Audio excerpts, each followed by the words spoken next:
এই যে আমাদের মাইক্রোপ্লাস্টিক বর্তমান টুথপেস্টে পাওয়া গেছে, আপনারা সবাই শুনছেন না?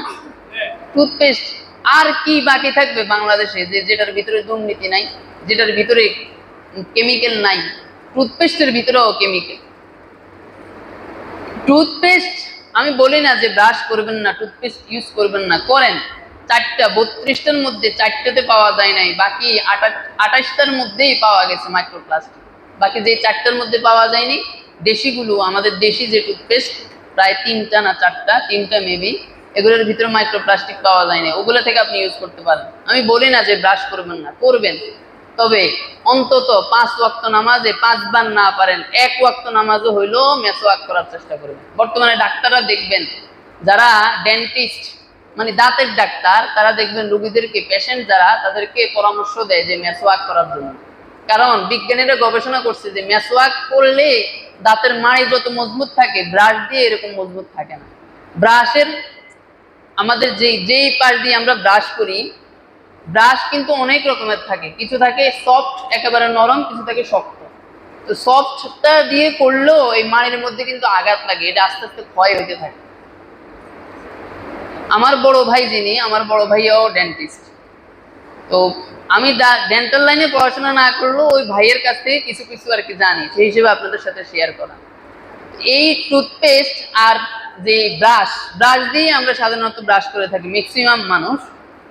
ব্রাশ দিয়ে দাঁত পরিষ্কার হয় ঠিক, কিন্তু দাঁতের যে মাড়িটা, এটা দ্রুত ক্ষয় হইতে থাকে। এজন্য দেখবেন যে রোগী যারা যারা ডেন্টিস্ট, ডেন্টালের মধ্যে কিছুদিন পর পর বিভিন্ন রোগী যায় পলিশিং করানোর জন্য, মানে দাঁতকে পরিষ্কার করানোর জন্য।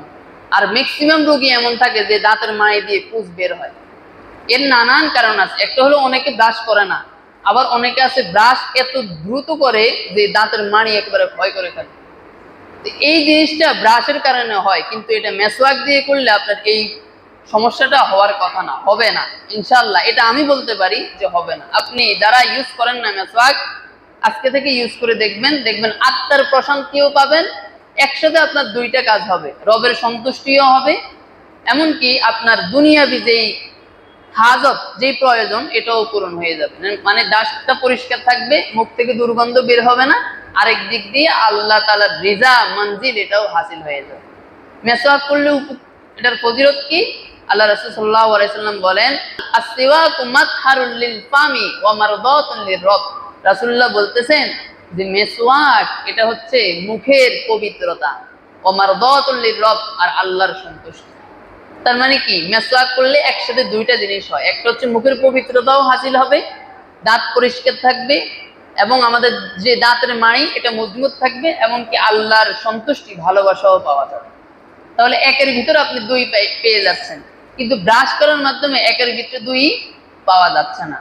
আমার দুনিয়াবি যে প্রয়োজন এটা হাসিল হচ্ছে, কিন্তু আল্লাহর যে ভালোবাসা, যে মহাব্বত, আল্লাহ তাআলার কাছ থেকে যে পুরস্কার পাওয়ার কথা, সেটা কিন্তু ওই ব্রাশ করলে পাওয়া যাবে এরকম কোন কোরআনের দলিল, হাদিসের দলিল পাওয়া যায় না। কিন্তু মেসওয়াক করলে যে পাওয়া যায়, আল্লাহ তাআলার ভালোবাসা অর্জন করা যায়, সেটার দলিল কি পাওয়া যায়, সেটা আমরা শুনাইছি মাত্র।